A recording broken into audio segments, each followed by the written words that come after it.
नमस्कार साथियों, आज हम क्या करेंगे अपना रूम हीटर। यानी रूम हीटर आप समझ रहे हो, ये 2000 वाट का बजाज रूम हीटर है।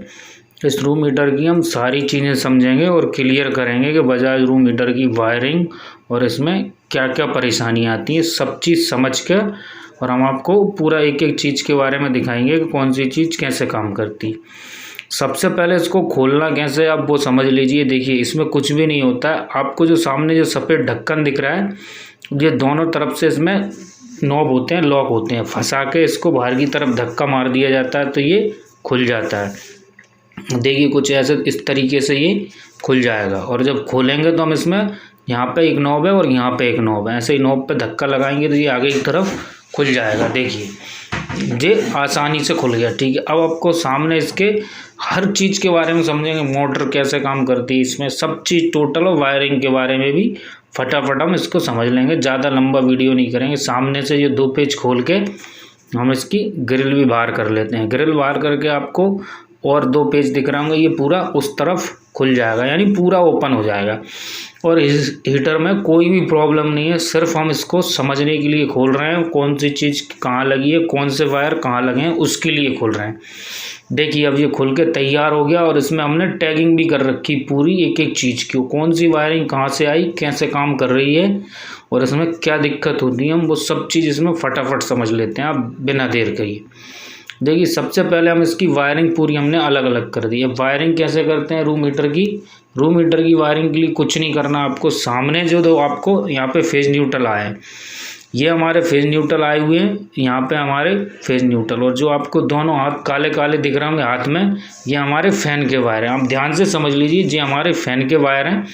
हम क्या करेंगे, इनको यहाँ पे फेज न्यूट्रल दे देंगे। कहाँ पे? जो दिख रहा है यहाँ पे आपको, यहाँ पे हमारा न्यूट्रल आया, हम न्यूट्रल दे देते हैं और एक हम हीटर को न्यूट्रल दे देते हैं। देखिए कैसे, ये सारे वायर हम अलग कर देते हैं, ये हमारे फेस के हैं। ठीक है, देखिए ये हीटर से निकला एक हमारा, कहाँ से? हीटर के। ये सारे हीटर जोड़ के यहाँ पे कॉमन कर रखा है ऊपर में, ऊपर वाले पॉइंट से।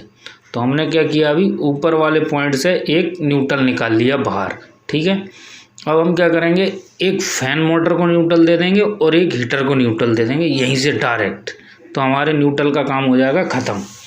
अब देखिए जी, कुछ इस तरीके से हम यहाँ दे देंगे। अभी हम करते हैं और फिर आपको दिखाते हैं। ठीक है, देखिए अभी क्या किया हमने, एक इसका न्यूट्रल दे दिया और एक दे दिया हीटर का, तो हमारा न्यूट्रल का काम यहाँ पे हो गया ख़त्म।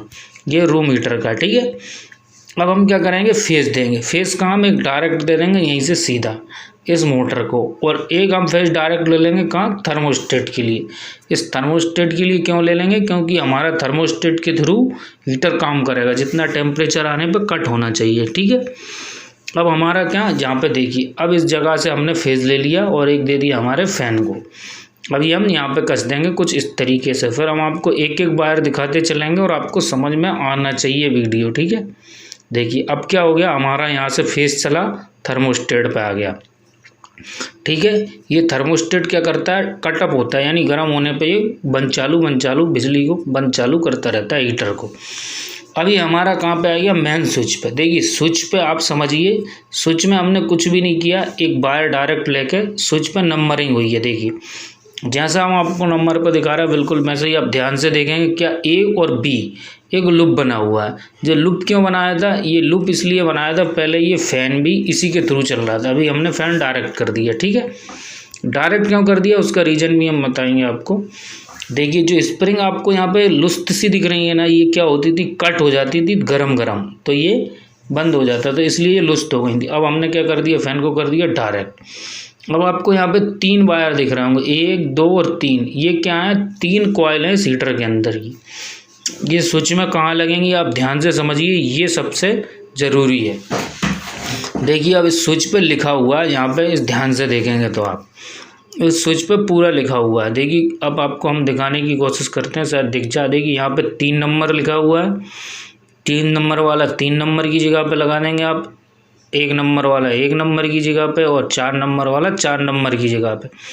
अब हम इसमें देखते हैं, ऐसे हमने कोडिंग कर रखी है, यानी आप कोई सा कहीं भी लगा दो तो अभी दिक्कत नहीं हो, क्योंकि हीटर सिर्फ हीटर रहता है, क्योंकि इसमें कुछ बंद चालू वाला सिस्टम रहता नहीं है। ये देखिए अब इसमें लिखा हुआ है जैसे हमको लगाना है कौन सा वायर। सबसे पहले हम समझते हैं इसमें कौन सा वायर लगाने की कह रहा है ये। देखिए अब हम उठाते हैं इनमें से एक वायर, कोई सा भी एक वायर हमने उठाया, कौन सा वाला, ये लगा दिया हमने। अभी ये जैसे ही करके 2 नंबर लगा दिया 2 नंबर की जगह पे, ठीक है। देखिए अब 2 नंबर के बाद एक और क्या दिखा रहा है हमारे हाथ में होगा, ये हमारा वायर एक यहाँ पे लग जाएगा 3 नंबर वाला, ठीक है।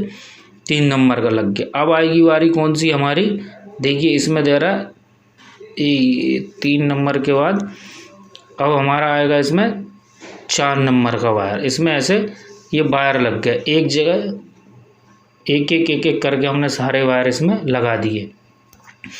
अब आप ये समझ लीजिए कि इसमें पूरी हो गई वायरिंग कंप्लीट। वायरिंग कैसे कंप्लीट हो गई हमारी, इस स्विच में जो चीज़ जहाँ पे लगी थी हमने वहीं पे दिखाई आपको, और एक एक चीज़ क्लियर करके दिखा दी, ठीक है।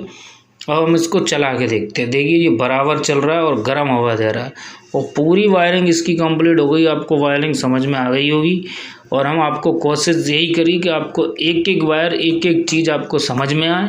और इसमें जो स्प्रिंग ढीले होने का सिस्टम था इसलिए हमने इसको कर दिया था बाईपास। धन्यवाद साथियों।